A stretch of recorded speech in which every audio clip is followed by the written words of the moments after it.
When I opened our bank app that morning and saw account balance 0.0, something quiet and absolute slid through me. The sound of a life erased from the inside. It wasn't the digits that hurt as much as the finality. Whatever safety net we had, whatever polite lie I told myself about, we'll get through it, had been pulled away in one clumsy, decisive motion. He had done it again. He had emptied the account we used for the mortgage, for groceries, for the little predictable things that keep a marriage from turning into a series of crises. He was standing at the kitchen counter, sleeves rolled up, face unreadable. His cheeks were thinner than they used to be. There was an exhaustion in his posture I had come to mistake for despair, and a stubbornness I had come to mistake for pride. "What's wrong?" he asked, though he already knew. Men like him rarely ask to be consoled.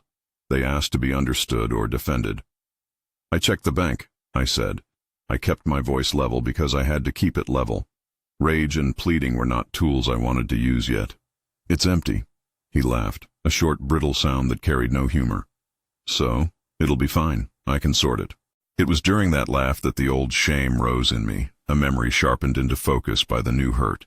Not just the bill we couldn't pay or the awkward voicemail from the mortgage company, but the long, steady drip of small humiliations that had soaked into our life. The sly snorts at dinner parties, the way his mother would rearrange our pictures on the mantel as if to remind us what we lacked, the way people whispered about expectations and how certain families kept up appearances. The funeral kept returning in my head, the way they had laughed at him by accident or by habit, the way a sister-in-law had pressed a handkerchief into his palm as if the tears were for show, and the preacher had said the softest possible things about legacy and gratitude as if none of it ever had to be complicated. If this is landing with you, if you've ever felt overlooked in your own story, tap like and tell me where you're watching from. The funeral was the kind of scene that never leaves you.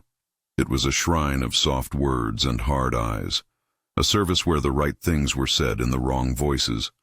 People lined up to pat him on the shoulder and speak of courage, while the man they praised had never matched the humility they demanded. They treated his silence as weakness and his laughter as something to be corrected. I remember the sunlight falling on the organ pipes like accusation. His father had been a quiet sort of architect. He built things and left them to be read by others. Not skyscrapers, not monuments, but hands in the community, small scholarships, a wing at a church, a line in the will that seemed ordinary until you started to read between the lines. I had watched him from the back of the pew, his jaw clenched, his pride in the way he tucked his hand into mine, both needing and refusing comfort. After the service, when the room emptied of the practiced grief, someone pressed a sealed envelope into my hand. "For you," they said. "From him. We thought you should have it." The envelope felt heavier than paper. Inside were a few things: a letter in a slow, neat hand, a stack of documents with legal letterhead, a list of directives that read like a map for someone who expected their son to wander. Most families bury those pragmatic details in trust funds and lawyers' offices, but this man's provisions had a moral architecture to them. He had not left money to be squandered or flaunted. He had left conditions, words like stewardship and dignity, and a lever for accountability. I learned later that he had set up a trust with a clause that allowed discretionary redirection of funds if certain patterns emerged. In plain language, if the beneficiary's behavior met certain criteria, self-sabotage, endangerment, or the willful destruction of the family's ability to provide for basic needs, the trustee could redirect assets toward purposes that honored the spirit of the deceased's values. Those words were like a key I had been given without permission to use. Legally, I had standing. Morally, I felt like a thief. The letter from him, my father-in-law, breathed a kind of tenderness that made it worse. "My son fears being small in the eyes of men," he had written, "and so he sometimes chooses to appear large by spending what is not his to define. If you are reading this, know that I trusted you with more than numbers. I trusted you with mercy. If mercy must be stern to preserve life, be stern." It was not an instruction to punish. It read in that careful hand like a plea. Intervene before love becomes a guise for destruction. I read the letter until the edges of the paper blurred, the careful script becoming a chorus I couldn't ignore. So when he drained our account, again, what had been an emergency quickly shifted into a moral emergency.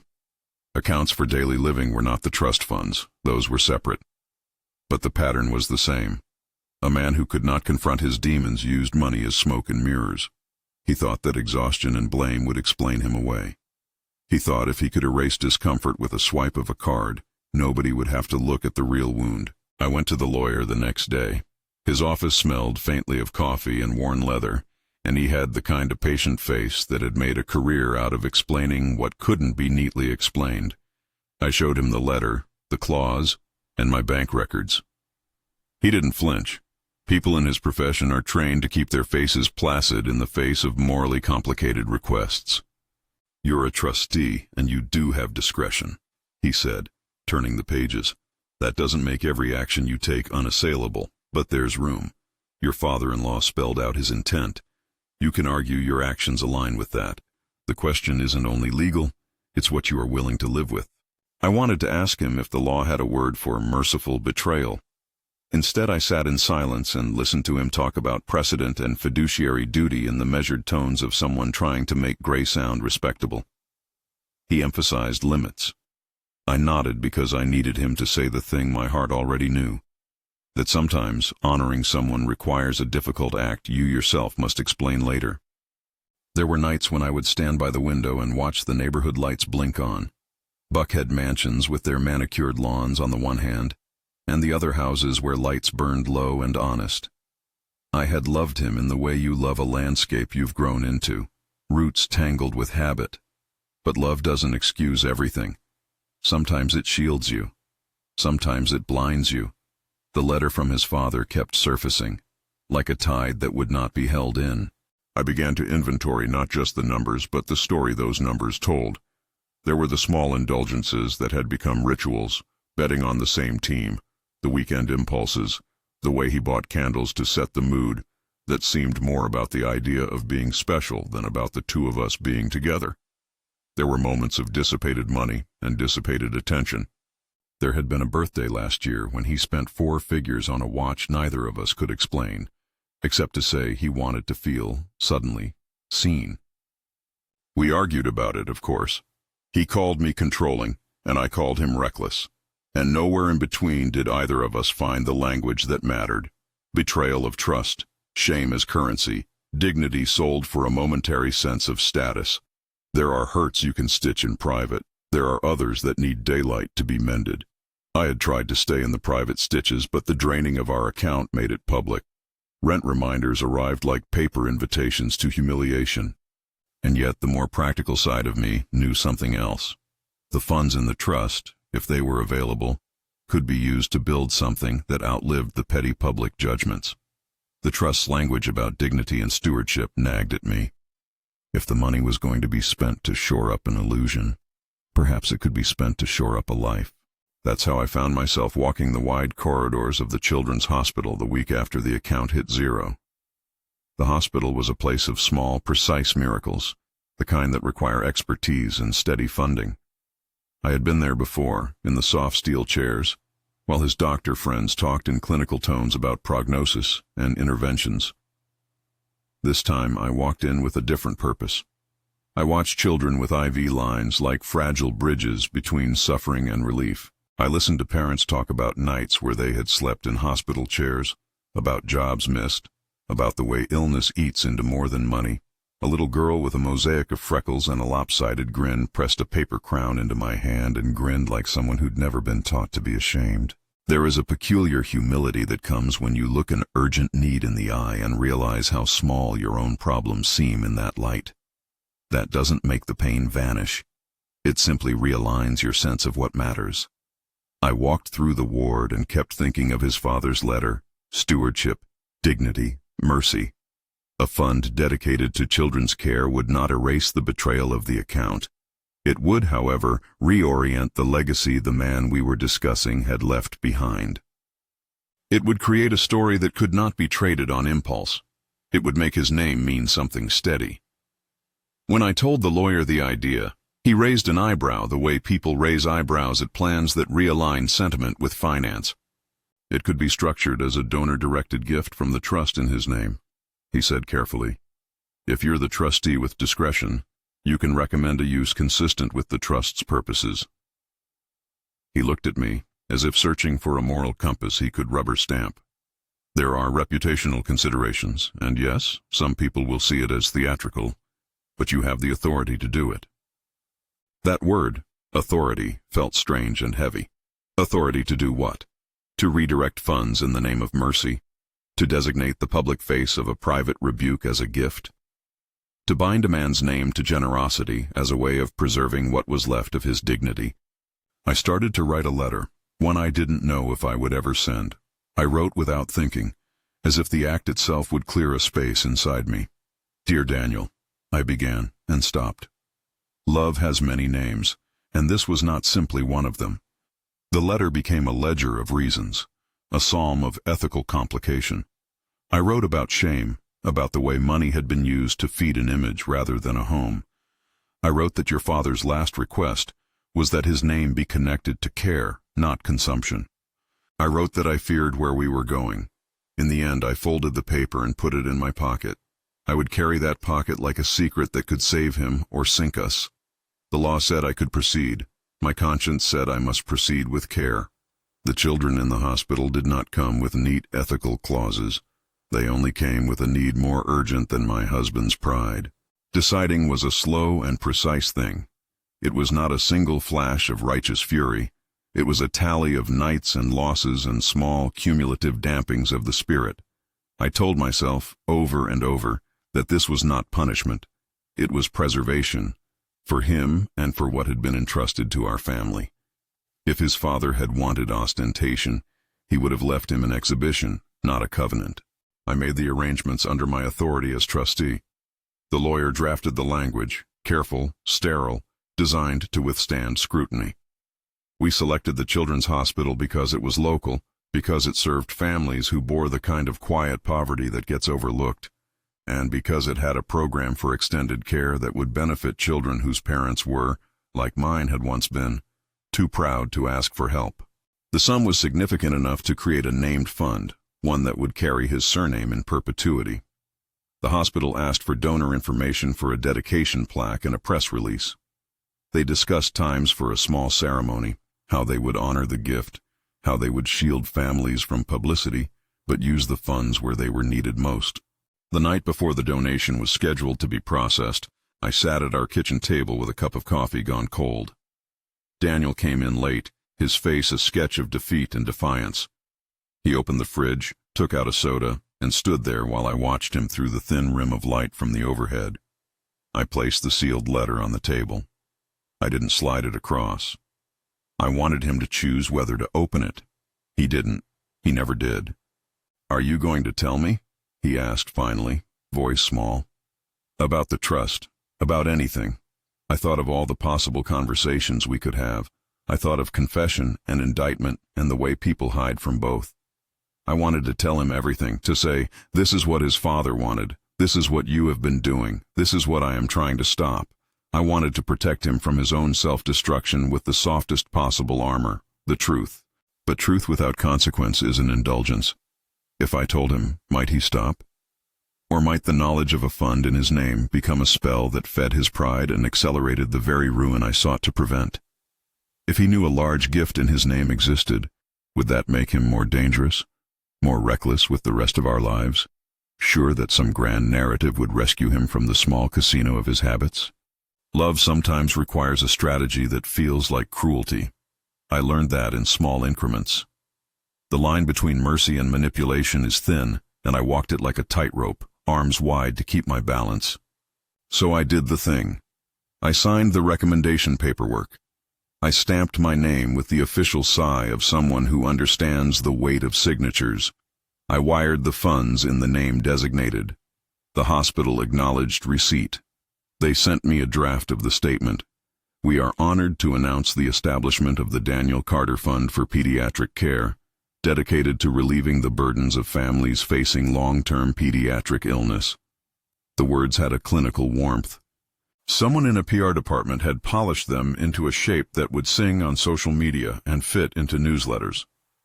When the press release was scheduled, my hands shook not because I had done something illegal. By then the structure of the trust and my standing felt like thin armor, but because I had crossed a threshold. A man's name is not only a brand, it is a story someone else tells about you. I had chosen to steer that story toward care. 2 days later, a small envelope arrived from the hospital, an invitation to a private dedication the following week. "We would be honored if Mr. Carter could attend," the note read, "to stand with us as we dedicate this fund in his name. It will be a quiet ceremony. Staff and families with an opportunity to speak." The font was tasteful. The paper was heavy. I took the invitation to the kitchen and set it near his keys. He came home that evening with the kind of exhausted silence that carries an edge of danger. He sat at the table and picked at the corner of the invitation, tracing the raised lettering. "Someone's created a fund in my name," he said. "Who would do that?" I watched him because I wanted to argue and because I wanted to hold him. There are moments where the heart knows, and the words get marshaled afterward. He did not deserve the public humiliation of discovery. I had chosen dignity as a gift that looked like ownership and inheritance, not spectacle. The first part of the plan had been to redirect resources into a purpose that could not be spent on floating illusions. The second part had been to let that purpose stand as testimony. "Would you like to go?" I asked. He laughed again, a thin sound. "Go to a ceremony to be lauded for something I didn't do? Who's pulling this off? A publicity stunt? A family trying to make me look good? I don't want any of that." The old pattern flared for a moment. Bristle and retreat, pride and shame braided together. I recognized it, even as it made my chest ache. "It's not about making you look good," I said. "It's about making your name mean care instead of spectacle." He snorted. "Who died and appointed you mayor of my name?" And there it was, the cut I had feared. He couldn't see the measures we take to protect a life because seeing politics without understanding motive is easy. Manipulate, he thought. Save him, I did. That night, when he fell asleep on the couch with the television murmuring, I took the letter from his father and read it again. The handwriting had smudged at the crease, like someone had once turned it with shaking hands. It felt like a benediction, and a permission, and a burden.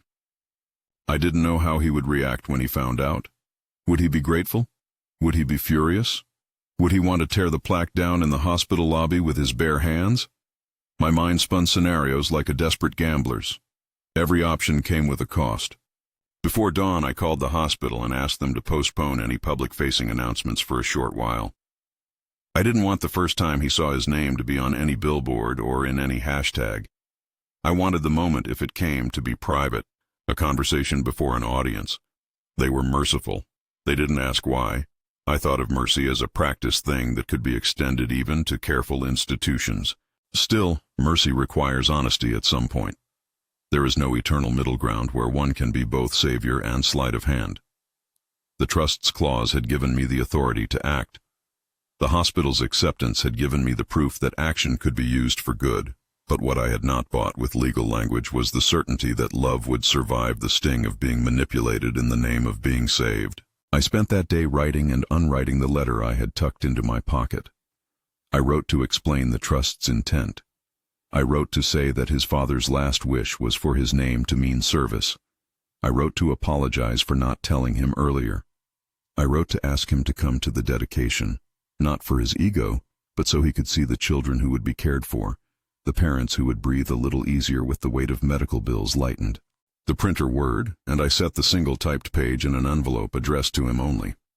I debated whether to leave it on the counter, where he'd find it when he came in from the garage, or to slip it into his briefcase. There was an urgency in me that wanted to protect him from humiliation, if possible, by giving him the chance to be part of the story instead of the subject of a surprise.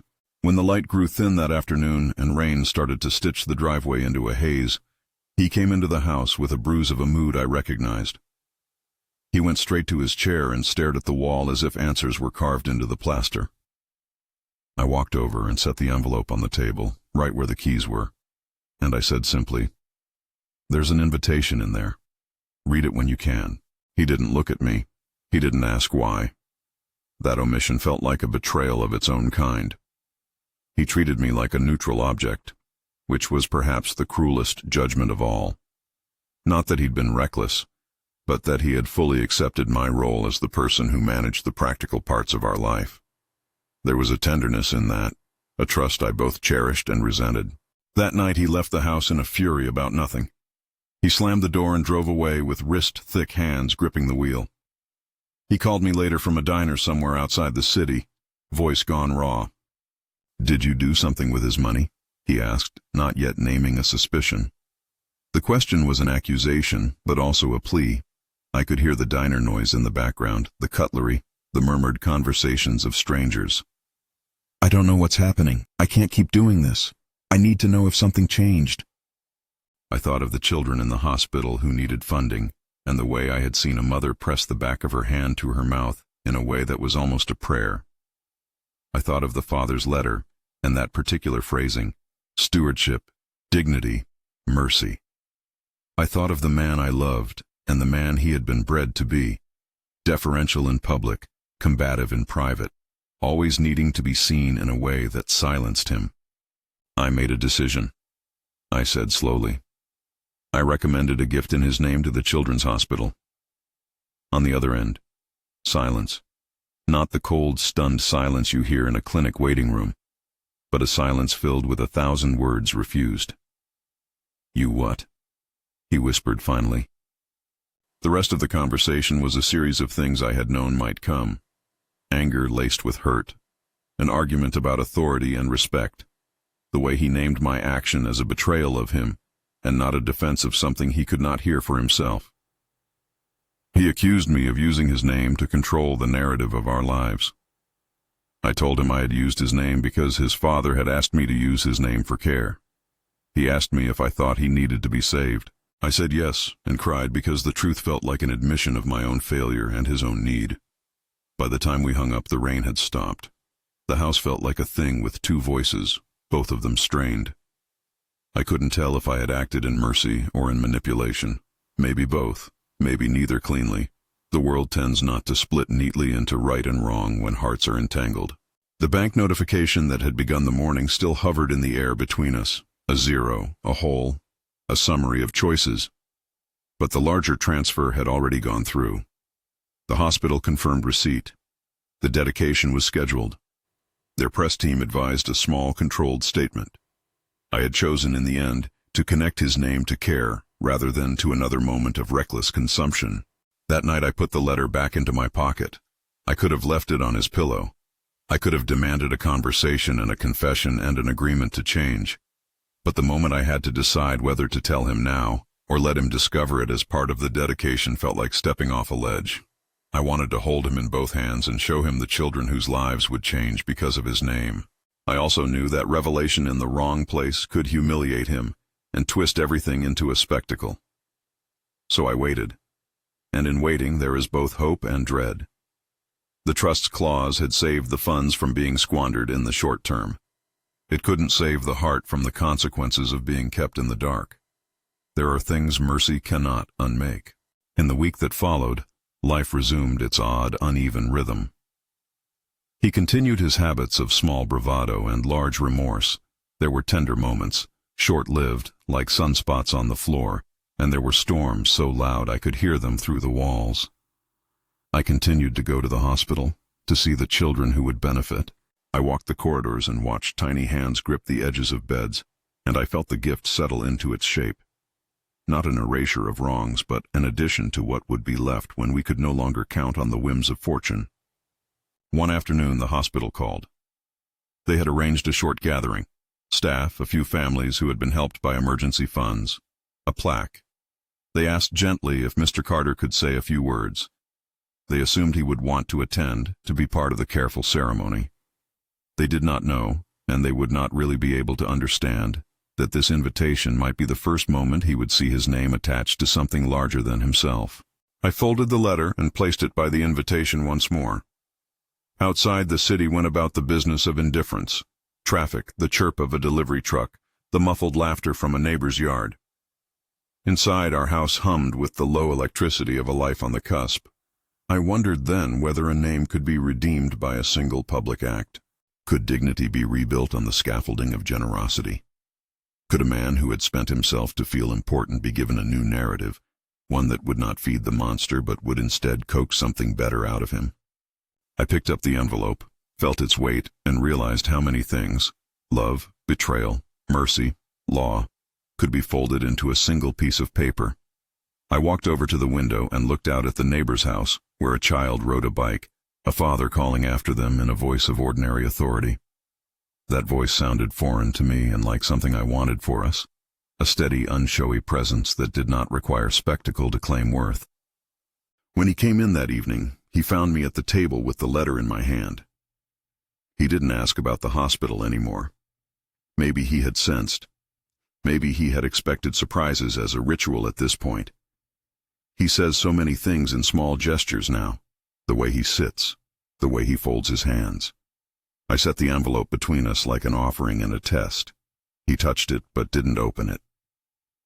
"Will you tell me one thing?" he asked. "Did you do it in my name to humiliate me, or to help me?" I looked at him and saw briefly the boy who had once wanted to ride in the parade but had always been left on the curb. I thought of his father's handwriting, of the clause that granted me discretion, of the hospital's tiny hands. I thought of the night the bank app flashed 0 and the part of me that would not let our life be reduced to a number. "I did it because your father asked me to," I said, "and because there are children who need care, and because there is a way for a name to stand for something that lasts. I don't know if it will change you. I don't know what will happen next. But I couldn't stand by and watch you spend what was meant to protect a life on something that makes you feel big for a moment." He closed his eyes, and for a moment, the man I married was there. A vision of a person bewildered by his own needs, wanting more than what was healthy. "So you made a choice," he said. "Without me?" "Yes," I said. "I know." We didn't reach a conclusion that night. There was no reconciliation or explosion, only the rawness of being two people who loved each other, but had different ideas about what love demanded. We went to bed with a distance between us that felt like a new ocean. In the dark, I listened to him breathe, and I wondered whether the next days would bring a tearing or a healing. I prayed, not theatrically, not loudly, but with a steady persistence, for wisdom I didn't feel I deserved. The donation was processed the next morning. The hospital manager called to schedule the dedication and asked, gently, whether we would like a plaque unveiling. "It will be a small gathering," she said, "a chance to show the impact." When I said yes, the word felt like stepping into daylight and being seen. I had made a choice, and the world was taking that choice and turning it into something public. My hands trembled only once, in the moment the manager asked whether Mr. Carter would attend. There are doors in life you walk through and cannot unwalk. The deed had been done. The name would be attached to children who had no interest in our private drama. That comforted me and terrified me. That afternoon, after the call, I signed a final piece of paperwork and set the pen down. In the mailbox, I found an anonymous note. People who knew of our lives and had opinions like stones thrown at a window. It said things I won't repeat. Accusations dressed as concern. The notes of a small town in a big city where judgments travel faster than mercy. I folded the note and put it in the drawer with other things I'd collected. A bookmark, a photograph of 2 faded smiles, an old church bulletin from a service where the hymn had startled me into prayer. In the drawer, I kept the parts of my life that were messy and sacred.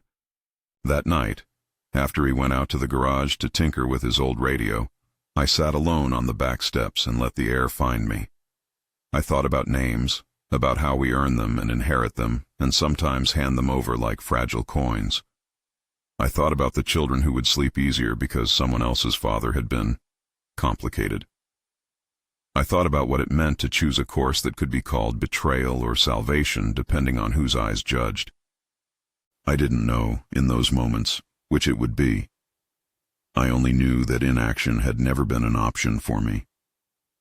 When the quiet of the street settled, I folded my hands and said the words that had shaped me since childhood. Not legalese, not plea bargaining, but the invocation of mercy and courage. I asked for strength to bear the consequences of what I had done, and for the grace to hold both the man I loved and the truth he needed to hear. In the morning, there was a message waiting on my phone. The hospital's press person confirming the dedication would be next Friday, and asking if Mr. Carter would like to give remarks. The time felt both symbolic and ridiculous. How could a ceremony that aimed to celebrate life not also be a reckoning? I placed the phone face down, the screen black and mute. The rest of the week would be full of small things, calls, arrangements, a plaque design, the careful selection of who would speak. But the real thing, the tender, dangerous heart of it, would arrive when his name was read in the same breath as compassion. That is where this part of my story pauses, on the thin edge before public revelation, before the confrontation that will tell us whether love is built on consent or on the good that cannot be delayed. I have acted. He has not yet been given the full knowledge of that action. The hospital has scheduled a dedication. The trust's language has been obeyed or bent, depending on who tells the tale. I do not know yet if the choice to give his name to children will free him or break him. I only know that when a life is consumed by the need to look large, sometimes the only way to keep the life intact is to make its name stand for something that cannot be purchased in a moment of pride. As the sky lightens, I rise and make coffee. I fold the letter again and set it in the drawer, where faith and fear live side by side. I watch him leave for work, keys in hand, and for a second he turns and looks at me as if searching for an answer in my face. I hold my breath and give him a small smile. It may be the last false peace we have before truth steps into the light. The morning of the dedication arrived with a civility that felt almost obscene. Sunlight that made the hospital's glass glow. A sky that had nothing to do with the small ruin of two people's intimacies. I dressed with the deliberateness of someone going to a funeral and a celebration at once. A dress that was neither too showy nor too severe. Hair smoothed into a line that felt honest. My hands were steady in a way that surprised me. Perhaps the steadiness was a kind of resolve. Perhaps it was the exhaustion of having arrived at a decision and having it now ripple outward. The hospital corridor smelled of lemon cleaner and the faint perfume of flowers left by visitors. Volunteers placed little bouquets on folding tables. Nurses exchanged quiet hellos. There were families, some I recognized from my walks through the ward, some new faces, all of them carrying grief like a garment they had to wear for long stretches. A technician wheeled a child in a wheelchair who grinned when she saw the balloons someone had tied nearby. The place breathed a softness that was not sentimental. It was made of the practical work of tending. The plaque on the easel before the small crowd had our surname carved into brass. The hospital had chosen words that were plain and warm. In memory and in trust. Dedicated to the care of children and the dignity of families. There was a reverend from our church who had been asked to say a word, a woman from the hospital administration who would give the facts, and a mother who would testify to what emergency support meant. If anyone expected fanfare, there was none. The tone was low and necessary. I watched from the back of the small congregation, fingers folded so hard my knuckles stung. I felt watched even before the other signs arrived. A few neighbors who had picked up the rumor, a cousin of his who had always worn the expression of someone mentally calculating a score. And then I saw him, Daniel, arriving not with the quiet slump of a man resigned, but with a braced, deliberate stance, like someone preparing for an inevitable collision. He walked in and spotted me. His face was a color I recognized, the bruised red of a man who'd been pressed in too many directions. For a second he looked as if he might turn and leave, but instead he came forward and stood by my side, jaw clenched. We did not hold hands. The crowd rearranged their attention to include him as a figure to be not just honored but interpreted. The man whose name would be read into a future he had not authored. There was no dramatized reveal. The hospital director spoke about need and stewardship. A mother, a woman named Rosa, whose son had lingered in the neonatal unit for months, walked up and told a short story. How the fund had paid for a night's lodging when their family had been exhausted, how a small respite could mean someone had been there to hold a child through a frightening procedure. Her voice was plain and exact. The gratitude in it had teeth. When the director finished, she turned to Daniel and offered him the place to say a few words. I could see the fight flicker across his face. To reject and to accept were both forms of speech. Either made him vulnerable. He took the small microphone like a man taking up a weapon he did not want. He coughed, fingers finding the hem of his suit jacket. The first words were brittle and clipped. I didn't know. And the sentence collapsed into something like the sound of a person trying to hold a secret inside a mouth. Then something else happened. The hardness in him softened, not fully, but enough that I could see an outline of the boy who had once wanted to be noticed without spectacle.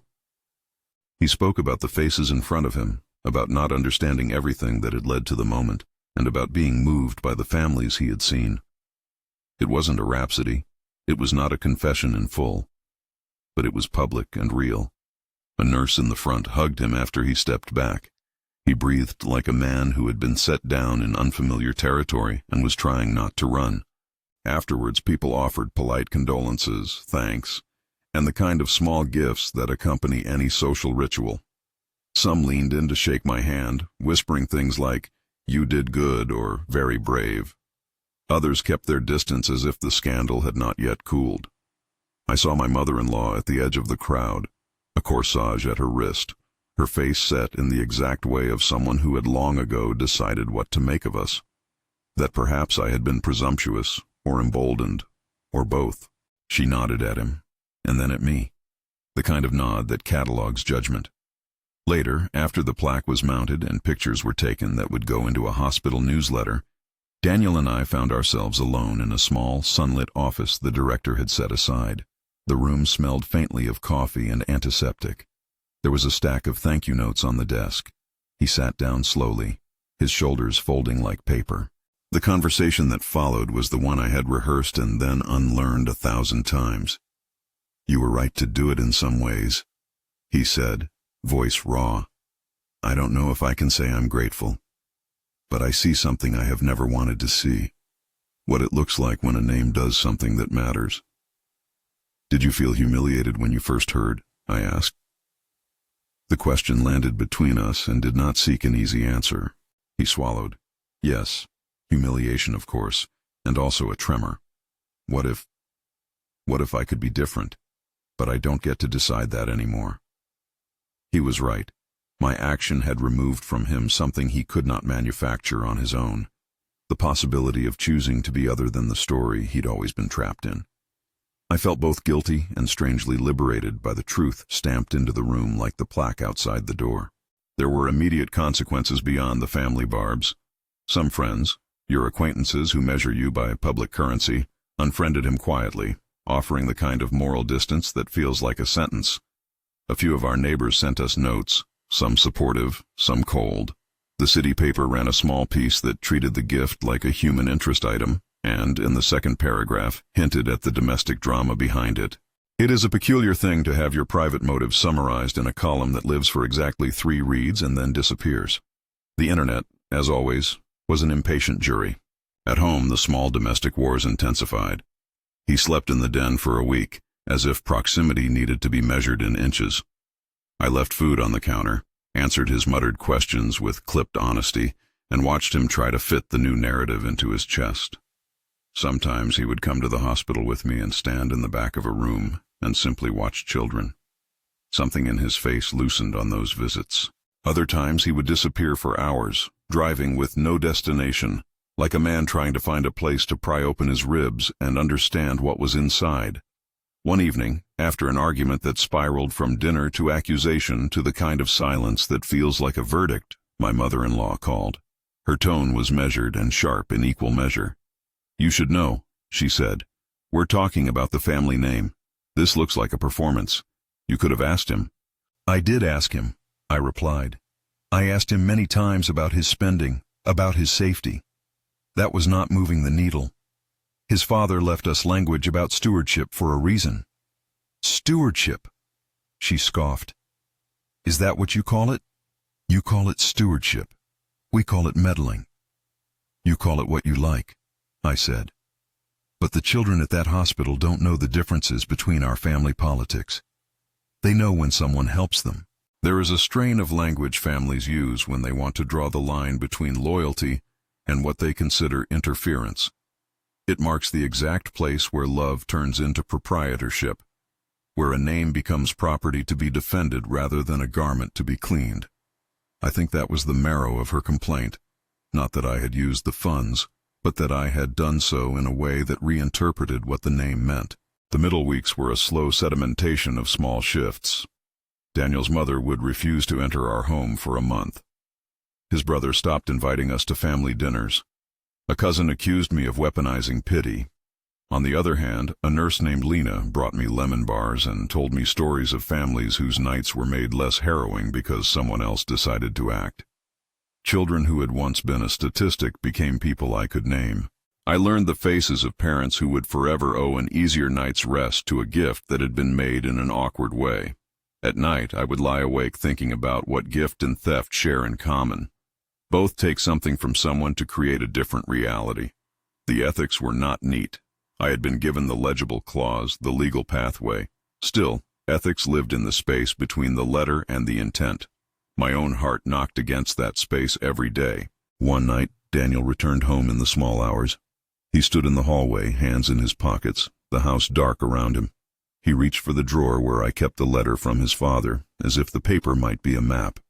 He sat at the kitchen table and unfolded that faded envelope with the care of someone opening a relic. I had not known he had been holding on to the possibility of understanding. The letter had been tucked away, a weight he had not yet processed. He read slowly. His face changed as I watched. Something like grief, then something like startling softening, then something like shame. When he finished, he looked up at me without speaking. There were no words big enough for what had happened inside him. He came and sat down across from me, his palms open on the wood. "You knew my father's mind," he said, voice almost a whisper.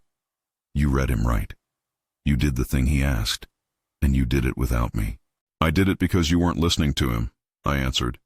"He left a pattern in language because he expected you might wander. I didn't want that wandering to become erasure." He rubbed his face and the movement seemed to hurt him. "It feels like theft," he said. "It felt like someone took a piece of me and made it into something I had no say in. That terror doesn't go away just because what they do with it is good." He had a point. There is a particular humiliation in being told that you have been saved without your consent, as if rescue is something that can be imposed and immediately reconciling. I had imagined this would be a neat moral calculus. Action taken, good achieved, consequence acknowledged. Real people do not let themselves be reduced to the tidy steps of ethical logic. At the same time, I had watched his face when he had been at the dedication, and I had seen an opening.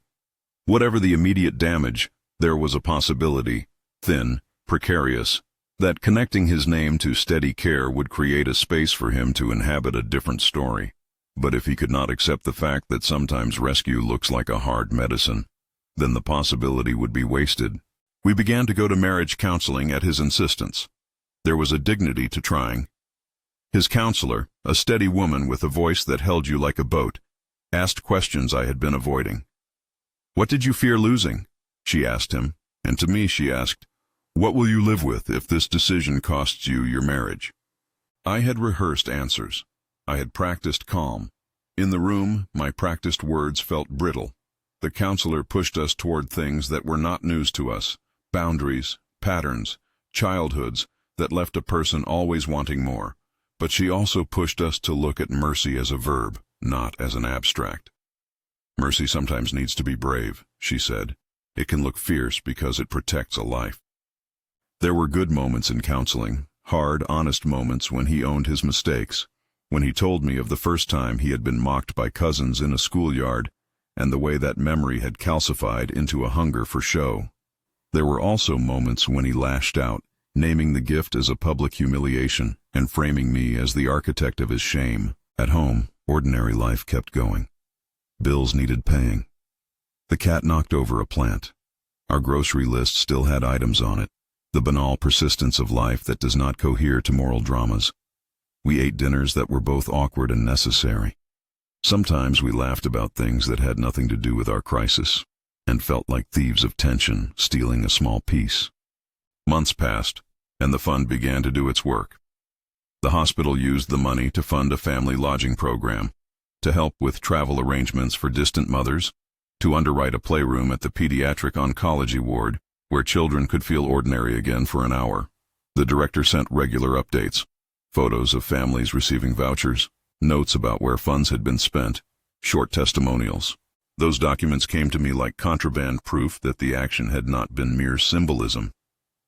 People were breathing easier. One evening, after a particularly difficult week, Daniel came to the hospital with a request. He wanted to see the families who had been helped anonymously, to thank them in private. He asked the director quietly if there were people willing to speak with him. The director found a mother named Beth who agreed to tell him a short account of what the fund had meant. She clutched her son, who was asleep from medication, but she found the words.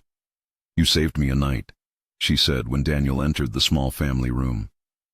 "Not in the grand, sweeping way. You saved me a night so I could sit with him without the anchor of a motel bill. You made me feel less alone." He wept then, not the theatrical tears of a man who wants a stage, but the spade-deep kind that digs you out from something you didn't realize had buried you. He apologized to her, not for anything he had directly done to her, but for the life he had been living that made other people's lives too heavy. The apology was not neat. It was messy and human. When he came home that night, he found me asleep on the couch, exhausted from a long day of hospital administration and phone calls. He sat there watching me, and then he took the letter from his father and wrote across the top of the page a note. The kind of note that is often too late and sometimes right on time. It said simply, "I am trying. Forgive me." Small acts like that accumulated into a slow pressure toward something like change. He began attending support groups. He sold a few items that had belonged to the compulsive impulse to cut away the things that fed the hunger for appearance largesse. He began, haltingly, to talk about why he had been drawn to the temporary high of spending. Those conversations were not tidy cures. They were the long, patient work of a man trying to unlearn a script he'd learned in childhood. Not everyone in his family was willing to forgive or even understand. At one tense dinner, an invitation that had been extended as a peace offering, his sister stood up and announced that our marriage had become a spectacle and that I had overstepped. She accused me of playing puppet master in a way that would haunt the family. The accusation landed with the blunt force of someone protecting a narrative they had invested in. I did not respond with equal venom. I had had enough of that.